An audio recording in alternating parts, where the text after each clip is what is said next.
Assalamualaikum warahmatullahi wabarakatuh. Halo anak-anak, kita berjumpa pada video pembelajaran kali ini.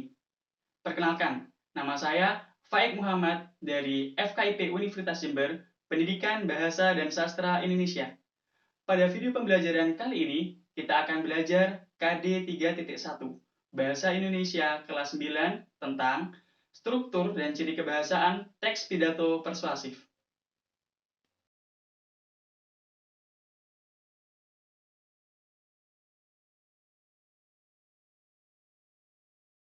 Baik, sebelum kita memulai pembelajaran, marilah kita berdoa agar diberi kemudahan dan kelancaran.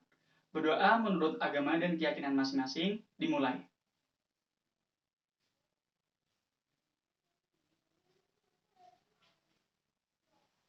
Dapat diakhiri. Baik anak-anak, adakah yang tahu apa itu pidato? Ya, benar. Pidato adalah kegiatan menyampaikan suatu hal di depan umum. Sedangkan persuasif memiliki pengertian bersifat mengajak. Nah, berdasarkan pengertian tadi, pidato persuasif adalah pidato yang berusaha membujuk secara halus atau mengajak audiens dengan menyampaikan pendapat, gagasan, dan alasan yang jelas, masuk akal, serta dapat dipertanggungjawabkan kebenarannya sehingga audiens yakin dalam melakukan suatu hal.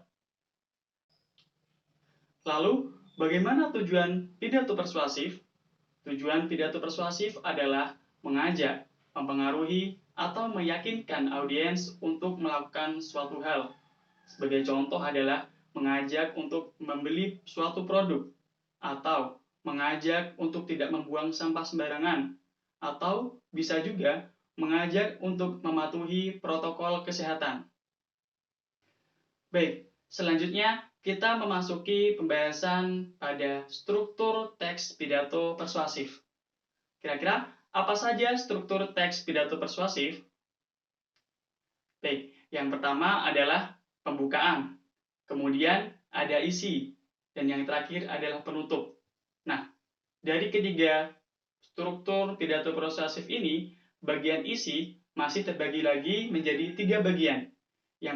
Yang pertama adalah pernyataan posisi, yang kedua adalah tahap argumen, yang ketiga adalah penguatan pernyataan posisi. Jadi, jika diurutkan adalah seperti ini. Yang pertama, pembukaan, kemudian memasuki isi yaitu pernyataan posisi, lalu tahap argumen, kemudian ada penguatan pernyataan posisi, lalu diakhiri dengan penutup. Jadi, jika di total secara keseluruhan terdapat 5 struktur teks pidato persuasif. Nah, selanjutnya kita akan membahas bagian-bagian dari struktur teks pidato persuasif. Bagian yang pertama yaitu pembuka. Nah, pada bagian pembuka merupakan bagian awal yang mengantarkan pembahasan hingga sampai kepada bagian isi. Nah, di dalamnya terdapat salam pembuka, kemudian sapaan penghormatan, lalu ucapan rasa syukur. Selanjutnya yaitu memasuki pada bagian isi. Bagian isi yang pertama yaitu pernyataan posisi. Pada pernyataan posisi berisikan pendapat yang diambil oleh pembicara atau orator dalam suatu persoalan. Kemudian yang selanjutnya adalah tahap argumen. Pada tahap argumen berisikan tentang pendapat yang logis yang diambil oleh orator atau pembicara mengapa posisi itu diambil. Nah, di dalam tahap argumen biasanya dibuktikan dengan alasan, bukti pakar, atau informasi statistik. Nah, setelah tahap argumen memasuki kepada bagian penguatan pernyataan posisi. Pada bagian penguatan pernyataan posisi berisikan simpulan yang diambil untuk memperkuat pandangan pembicara terhadap suatu persoalan. Nah, setelah dikuatkan oleh penguatan pernyataan posisi, kemudian terdapat pada bagian penutup yang mengakhiri dari pidato tersebut.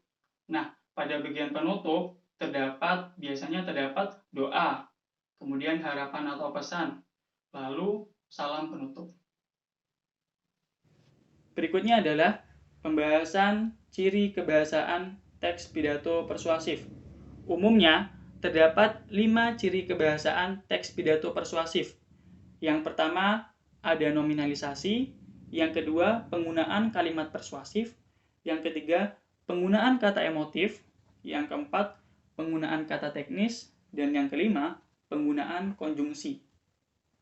Yang pertama, nominalisasi atau pembendaan. Merupakan proses tata bahasa mengubah kata kerja atau kata sifat menjadi kata benda. Sebagai contoh adalah pemerintah memberlakukan undang-undang anti kekerasan. Menjadi pemberlakuan tersebut melegakan banyak pihak. Jadi dari yang sebelumnya memberlakukan yang merupakan kata kerja dirubah menjadi pemberlakuan yang merupakan kata benda. Fungsi dari nominalisasi adalah untuk menyebutkan secara tepat serangkaian proses atau kegiatan yang telah disebutkan sebelumnya. Jadi, menghindari penggunaan kata hal itu, hal tersebut, kejadian itu, hal ini, dan sebagainya. Selanjutnya adalah kalimat persuasif. Kalimat persuasif merupakan kalimat yang berisi ajakan.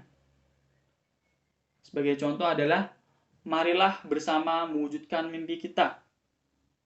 Atau contoh lainnya, buanglah sampah pada tempatnya. Jadi pada kalimat persuasif, yaitu kalimat yang berisi ajakan. Karena di dalamnya tadi disebutkan terdapat marilah, lalu ada buanglah.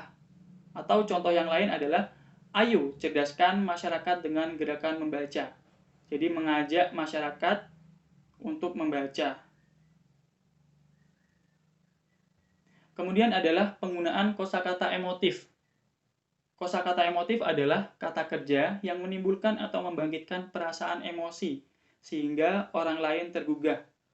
Sebagai contoh adalah, sosok pejuang berperang dengan gagah berani.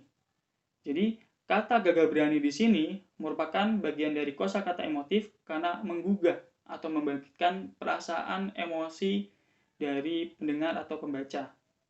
Contoh lainnya adalah, sampah yang berserakan itu memang tidak sedap dipandang mata. Jadi menimbulkan kesan tidak sedap kepada pembaca atau pendengar. Yang selanjutnya adalah kata teknis. Kata teknis merupakan kata yang memiliki arti khusus terkait bidang atau keahlian tertentu. Sebagai contoh adalah, pada bidang pertanian seringkali menggunakan kata teknis sebagai berikut: hama, bibit, panen, irigasi, dan lain-lain.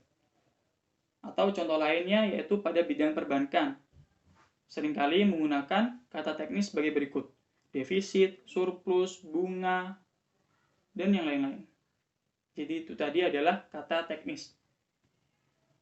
Selanjutnya adalah penggunaan konjungsi. Penggunaan konjungsi merupakan kata penghubung antar kata, antar kalimat, antar frasa, dan antar klausa. Jadi, pada pidato persuasif, biasanya seringkali menggunakan konjungsi yang menghubungkan antar kata, antar kalimat, antar frasa, atau antar klausa. Baik, itu tadi pembelajaran video kali ini. Semoga dapat bermanfaat bagi kita semua. Cukup sekian dan terima kasih. Wassalamualaikum warahmatullahi wabarakatuh.